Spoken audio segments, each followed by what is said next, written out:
Okey, bismillahirrahmanirrahim. Assalamualaikum warahmatullahi wabarakatuh. Salam sejahtera, selamat sejahtera, selamat pagi semua. Okey, ada yang tengok video ni malam, selamat malam. Baik, pada minggu lepas kita dah belajar, kita dah mengenali satu sifat cahaya, iaitu cahaya bergerak lurus. Okey, cahaya hanya bergerak lurus, dia tidak boleh bengkok-bengkok. Okey.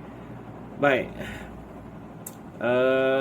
Dan kita dah jalankan uji kaji, satu uji kaji. Cikgu masih lagi menunggu video-video daripada awak semua. Okey, ada beberapa orang yang dah hantarkan video uji kajinya. Okey, so minggu ni kita akan tengok pula satu lagi tajuk, tajuk, iaitu tajuk kecerahan ataupun terang ataupun tidak terangnya sesuatu bayang-bayang. Baik, bagaimana bayang-bayang terbentuk? Okey, bayang-bayang terbentuk apabila cahaya dihalang oleh objek. Okey, bila cahaya menghalang objek, cahaya dihalang, okey. Cahaya dihalang oleh objek, maka satu kawasan gelap akan muncul di belakang objek tersebut kerana tiada cahaya yang lalu kat situ. Okey, sebab cahaya telah dihalang oleh objek tersebut. Contohnya bila kita berdiri di bawah cahaya matahari, okey, kita akan nampak bayang-bayang kita di lantai. Okey, sebab cahaya matahari yang lalu dekat badan kita telah dihalang dan menghasilkan satu kawasan hitam di atas lantai lah. Okey, ataupun kalau kita berdiri di atas jalan lah kan. Alright. Jadi kita nak tengok kenapa kadang-kadang cahaya tu dia terang, bayang-bayang tu dia terang, dia gelap. Kadang-kadang dia tak berapa gelap. Ni yang kita nak siasat pada minggu ini. Okey, ada beberapa faktor yang menyebabkan perkara itu berlaku, tapi kita nak tengok satu faktor sahaja, iaitu faktor sifat bahan yang menghalang cahaya tersebut. Okey, apa yang kita perlukan di sini ialah Okey, di sini untuk menjalankan uji kaji ini kita perlukan satu lampu suluh. Okey, lampu suluh macam mana pun tak apa. Okey. Kemudian kita perlukan 3 jenis bahan. Okey. 3 jenis. Yang pertama adalah kertas. Kertas kita boleh guna kertas apa-apa sajalah. Okey. Okey. Kemudian kertas manila pun boleh, kertas A4 pun boleh. Plastik, okey, plastik bag yang warna dia macam ni lah, dia tak berapa tak berwarna sangat. Okey, kita masih nampak bayang-bayang. Kalau kita letak, kita nampak bayang-bayang tangan, kita nampak lagi tangan kita di belakang walaupun dia kelabu sikit.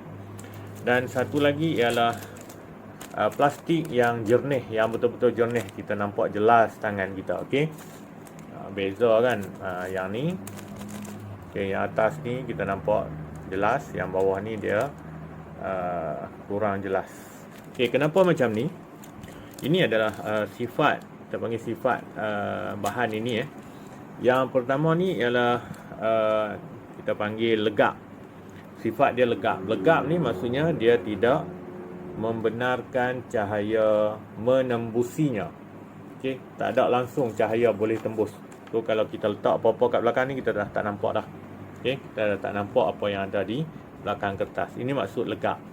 Okey, yang kedua ialah lut cahaya. Okey, ini adalah lut cahaya. Lut cahaya maksudnya dia membenarkan sedikit sahaja menembusinya. Okey, sebab tu kita boleh nampak tangan kita sikit, kita nampak tapi tak berapa jelas. Okey, kita nampak dia kelabu. Okey, ini lut cahaya. Dan satu lagi ialah lut sinar. Ini dipanggil lut sinar. Macam tak nampak aja kan plastik ni. Okey, sebab semua cahaya boleh bergerak menembusi bahan ini, plastik ni. Okey. Ini kita panggil bahan yang macam ni kita panggil lut sinar. Beza dengan yang ni, ini lut cahaya. Okey. Dan legap. Okey, ni legap.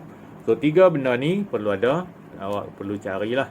Okey, cari plastik mana-mana, potong. Okey, kalau kita tengok dalam buku teks muka surat 90 dia potong bentuk rama-rama. Okey, yang ni cikgu nak mudahkan. Terpulang pada awak nak bentuk macam mana pun. Segi empat macam ni boleh, nak bentuk bulat pun boleh, nak buat rama-rama pun boleh, nak buat kuda pun boleh, ikut sukalah. Okey. Kreativiti sendiri, kerajinan sendiri. Okey, yang rajin nak buat cantik-cantik silakan. Cikgu suka. Okey.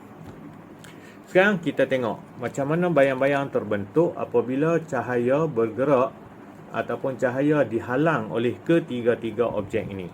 So kita nyalakan lampu suluh dan kita boleh gunakan dinding sebagai skrin yang akan menghasilkan bayang-bayang. Okey, kita tengok objek yang pertama kita gunakan, tak kisahlah mana-mana pun. Okey, yang pentingnya kita tahu macam mana dia terbentuk. Okey, kita tengok objek legap. Okey, kita tengok macam mana bayang-bayang dia. Nampak? Okey. Oh, sorry tak nampak pula. Tunduk sikit. Tu dia. Okey, bila kita letak macam ni, nampak bayang-bayang kat belakang tu, kita nampak bayang-bayangnya hitam. Okey, dia betul-betul hitam. Okey.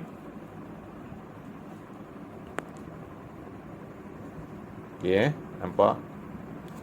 Baik. Kemudian kita gunakan objek yang lut cahaya.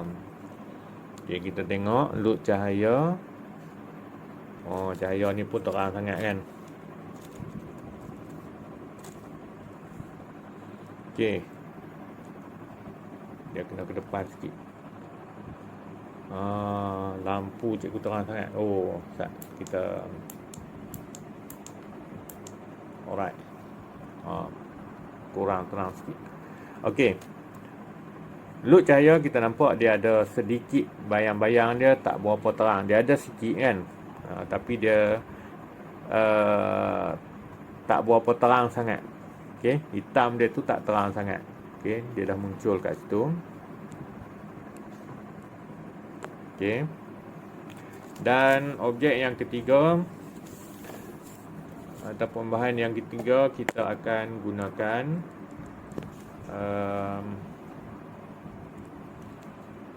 lut sinar. Bahan lut sinar tadi, kita tengok macam mana. Hampir tak nampak kan dia punya bayang-bayang tadi. Tak nampak langsung.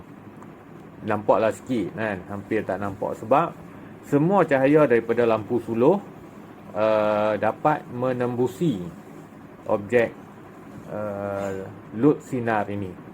Okey, jadi tak ada lah kawasan ataupun kita kata kawasan gelap di belakang objek, di belakang plastik ni tak ada, sebab semua cahaya boleh tembus kan. Okey, yang ni disebabkan dia menghalang cahaya, maka muncullah kawasan gelap, kawasan hitam di belakang dia tu yang kita boleh nampak kat skrin. Kawasan hitam tu sebab cahaya telah dihalang oleh kertas ni tadi, oleh objek ni. Okey, objek yang kita guna ni, tak kisahlah. Okey. Okey, so kalau cahaya lagi sekali kita tengok objek yang lut cahaya, kita nampak sikit bayang-bayang dia terang sikit. Okey, lut sinar langsung tak kita tak nampak. Okey, so itu sahaja uji kajinya untuk kita faham, kita tahu kecerahan ataupun bukan kecerahan, keterangan, terang ataupun tidak terang, kejelasan. Okey, bayang-bayang itu dipengaruhi oleh sifat bahan yang digunakan untuk membuat sesuatu objek. Okey, kita boleh katakan objek itu jugalah.